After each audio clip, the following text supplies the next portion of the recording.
case briefs, and so much more.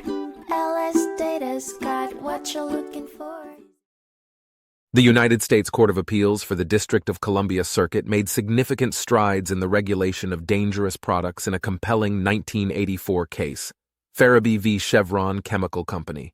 This verdict stemmed from a lawsuit filed by the family and minor children of the deceased, Richard Ferebee.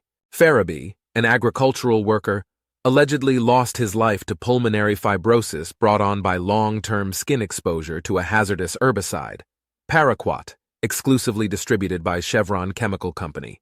The court held firm against Chevron's appeal and upheld the jury's verdict that linked Ferebee's fatality and the company's negligence in providing sufficient warning about paraquat's potential dangers.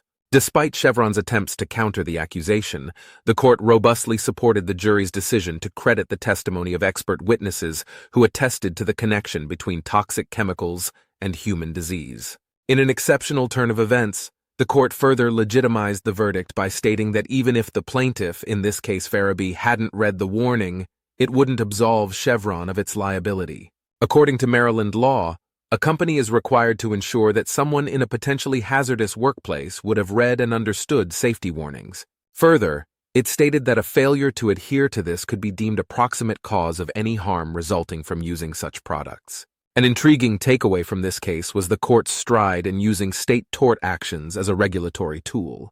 This encouraging move pushes manufacturers to continuously improve their products and disclose potential hazards to the public promptly.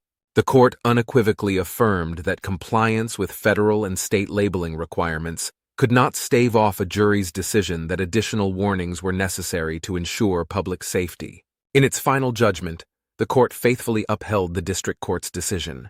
This aligned with the stringent goal set by Federal Insecticide, Fungicide, and Rodenticide Act, FIFRA, to protect citizens from the potential dangers of pesticide use. The court's decision serves as a strong reminder that states can and should regulate the use of EPA-approved pesticides and hold manufacturers accountable for any potential harm or injuries caused. The inevitable outcome, a setback for Chevron, was a triumph for consumers, underlining the venerable notion that companies cannot compromise citizen safety in pursuit of their interests. Case briefs, and so much more. LSData's got what you're looking for. Visit lsd.law, elevate your mind. Leave the stress of class.